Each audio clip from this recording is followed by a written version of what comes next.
In Haiti and morgues, if the people are considered dead but they're not really dead and they wake back up, the people who work at the morgue will kill the people again.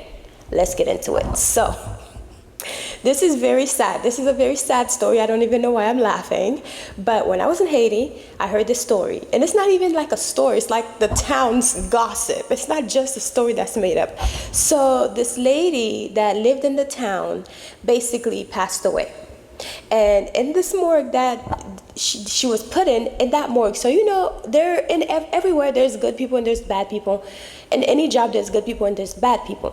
So at that particular morgue, there's people that work at that morgue that are being paid under the table by the morgue owners. So a lot of morgues in Haiti are just like morgues here, but of course it's not as like big and all of that, right? But they're being paid under the table by the people who own the morgue, that if some people come, like their family members put them in the morgue and they thought that they were dead, because a lot of times people will be in a trance where they're basically zombified, right? So I don't know, somebody did something to them and turned them into a zombie, right?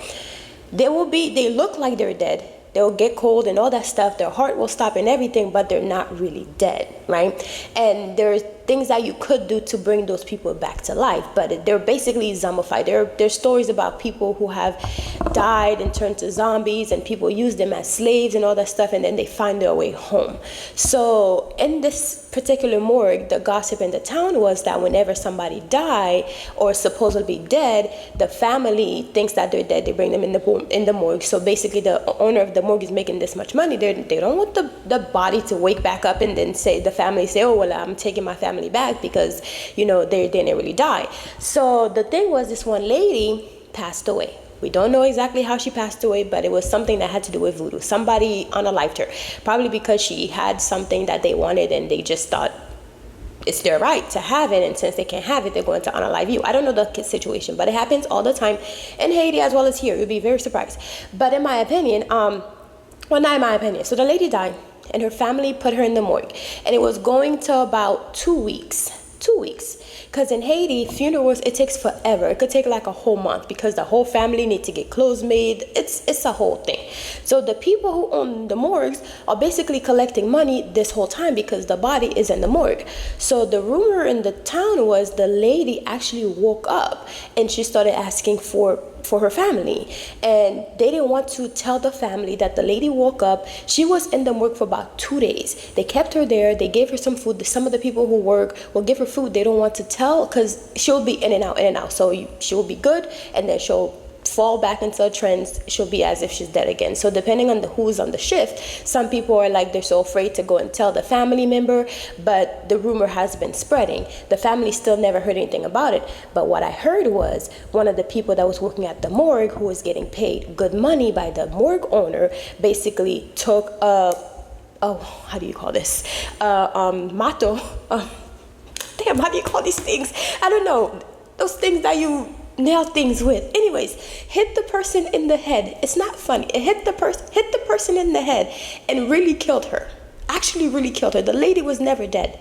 But because they didn't want to tell the family member about the person waking back up, they ended up killing the person again. So that person basically died twice. So if, for example, they were going to turn into a zombie, or they're going to turn them into an animal, whatever the case may be, because that's very true. If you're a Haitian, you will know. If you lived in Haiti, you know these things are real.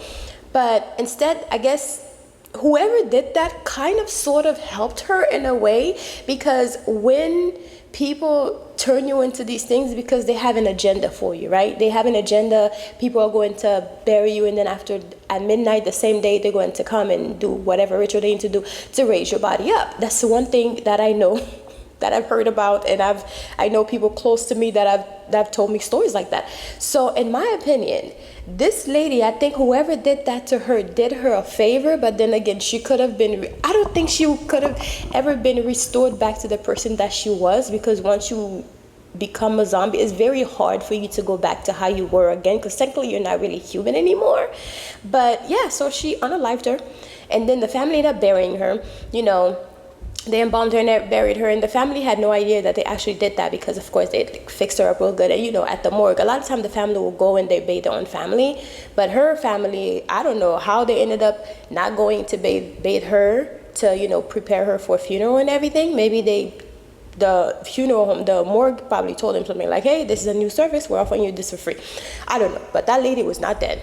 They ended up killing the lady with the hammer. They hit her in the head with the hammer and killed her for real. But before, she wasn't really dead. Well, let me know what you think about this story, whether or not you think that the person who actually killed her the second time was doing her a favor based on what I told you about what they do to those type of people in Haiti, and or do you think they should have told the family about it, because the family still ended up paying the morgue for keeping their body, So I think they should have at least give them that service for free. But anyways, what do you think about it? Do you think they helped her, or do you think they should have called the family? Because at the end of the day, she would have never been the same person ever again, unless they do some real deep ritual, which the only way you could get rituals to reverse that is in Haiti. So yeah, or probably Africa, but most likely Haiti.